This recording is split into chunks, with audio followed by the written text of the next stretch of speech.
ए गणपत बजाना रे। मिक्स बार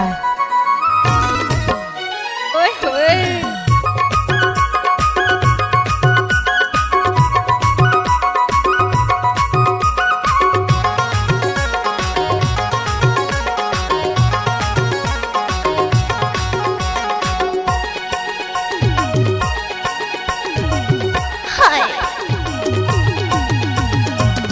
हमको कुछ बोले क्या?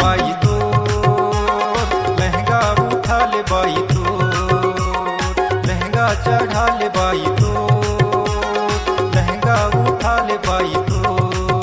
डीजे तोरे लहंगा हा भुइया म घिसले, तोरे लहंगा हा भुइया म घिसले, चुनरी उड़ा के बाई तो।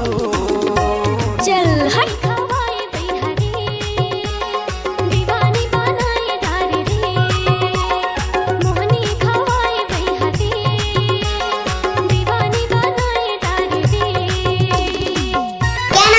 डीजे प्रमोद कुमार खोदरा चोगा वाले। अब तो ये नाम है।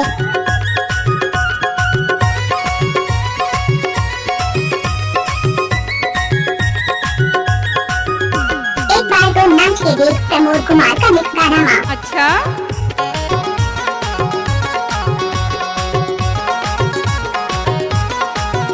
किसी भी गाना में किसी भी लड़की का फोटो लगाने नीचे प्रमोद कुमार का याद आता है। नीचे प्रमोद कुमार।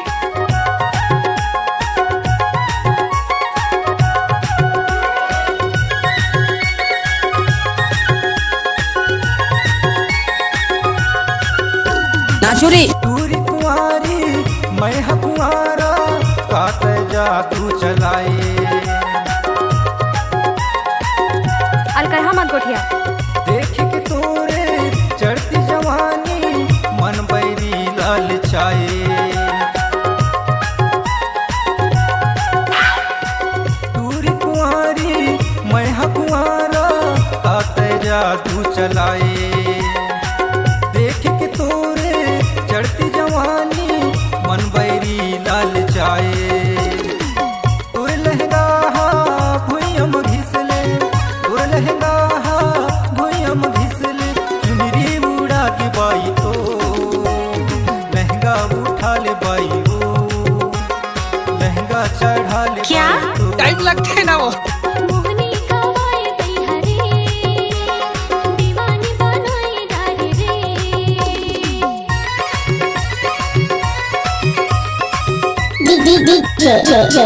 डीजे प्रमोद कुमार।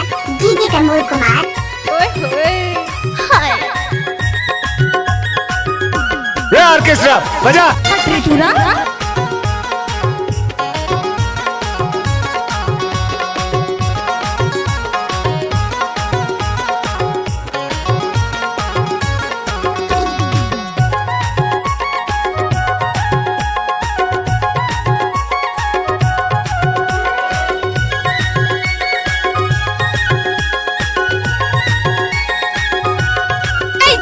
नाचना वो।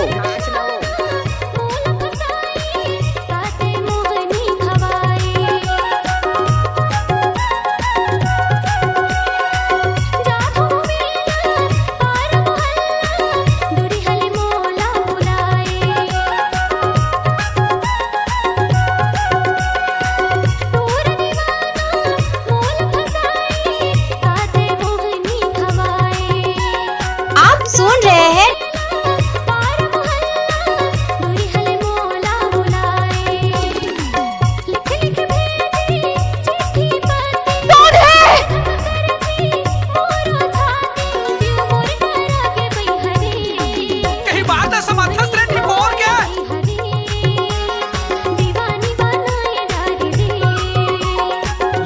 चढ़ा ले बाई तो, लहंगा उठा ले बाई। क्या कुछ भी बोलते हो है ना। डीजे प्रमोद कुमार ग्राम चोड़ा टोला वाले।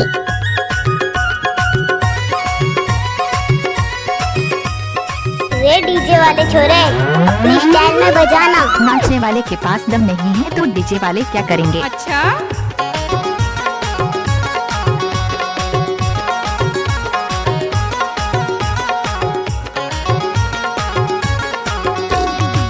गुस्सा नहीं माना। अरे नहीं मानो। अच्छा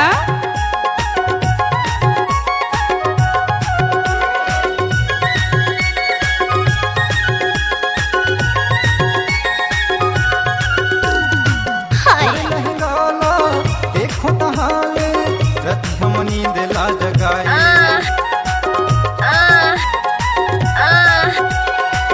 देख के तोरे गोरी बदन ला छाती हर धक धकाए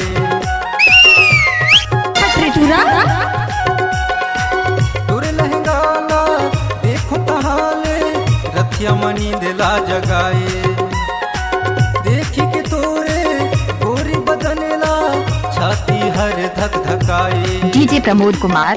तोर लहंगा भुइयम घिसले तोर लहंगा भुइयम घिसले चुनरी उड़ा के बाई तो I like it. लहंगा उठा ले बाई हो लहंगा चढ़ा ले बाई तो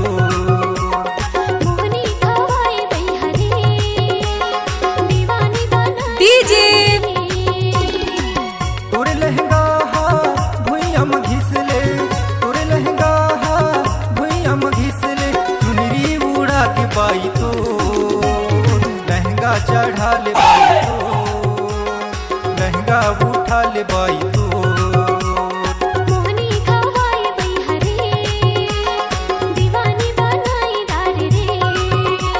दोस्त गाना पसंद में आया तो हमारे YouTube और चैनल को भी सब्सक्राइब जरूर करें। लहंगा चढ़ा ले